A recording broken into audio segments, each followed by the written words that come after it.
Então, por isso, a gente avança um pouquinho mais agora nos detalhamentos em cada um desses setores, entendendo a fonte de cada um deles, para que isso já se torne um primeiro insight para os seus projetos de aonde mirar oportunidades em cada uma das suas atividades.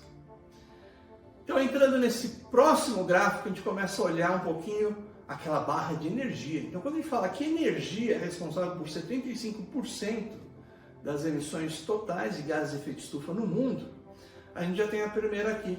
Primeira fonte ou produção de energia relevante é a eletricidade. Eletricidade sozinha é alguma coisa como 31% das emissões de gases de efeito estufa no mundo. Em segundo lugar vem transporte e manufatura. E depois a gente vai começando a ter outras combinações, como aqueles ligados a edificações, como também as emissões fugidias, isto é, armazenamento, principalmente de energia, em que você tem escape, por exemplo, de metano, né, que é o gás natural, na fonte fóssil, ou biometano, que é a fonte de processo biológico. Né? Então, as emissões fugidias são parte importante e reconectada aqui com todas as questões de sistemas de vedação e controle. Vamos evoluir um pouco e entender o seguinte: o aumento de eletricidade no mundo não tem sido suprido só por energia limpa. E um grande exemplo disso é o carvão.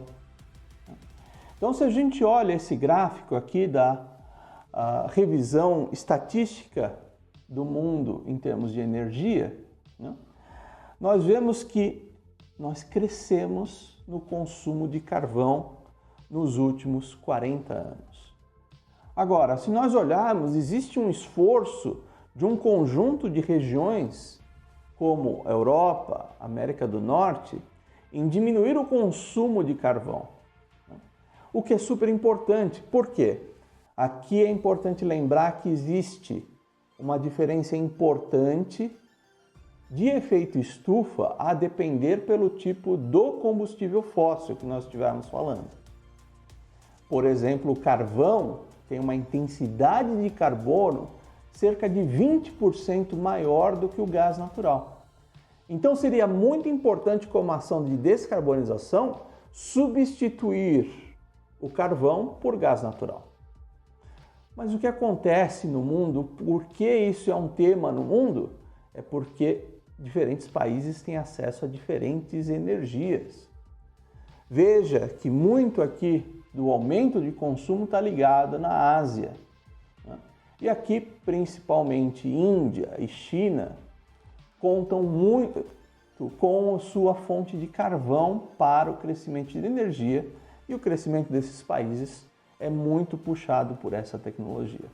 Então, por isso, uma preocupação de entender a diferença entre eletricidade e energia limpa.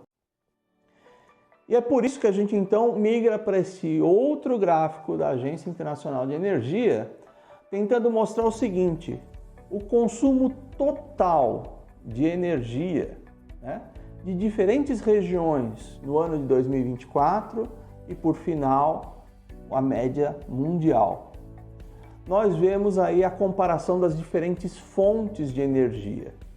E se a gente olha para nuclear mais renováveis, que é o nosso alvo, né, a gente vê que o mundo hoje tem cerca de 40% da sua energia elétrica, né, representada por fontes renováveis ou nucleares, quer dizer, fontes limpas.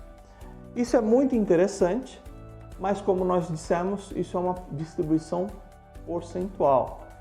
Se a gente olhar em relação a 2023, a porção fóssil, que em porcentagem em 24 é menor, em absoluto, que é no valor total, ela é maior do que era em 23, porque a gente ainda precisou adicionar eletricidade de energia fóssil. Só no momento que a gente for capaz de trocar e começar a gerar mais energia elétrica do que a demanda, a gente vai conseguir efetivamente começar a achatar e ser menos dependente das energias fósseis. Então, tá aí o primeiro desafio do porquê o caminho da transição energética não é trivial, porque o tamanho da demanda mundial é muito grande. Siga o nosso canal, curta, comente e compartilhe o vídeo para que ele possa chegar a mais pessoas. Siga o nosso canal, curta, comente e compartilhe o vídeo para que ele possa chegar a mais pessoas.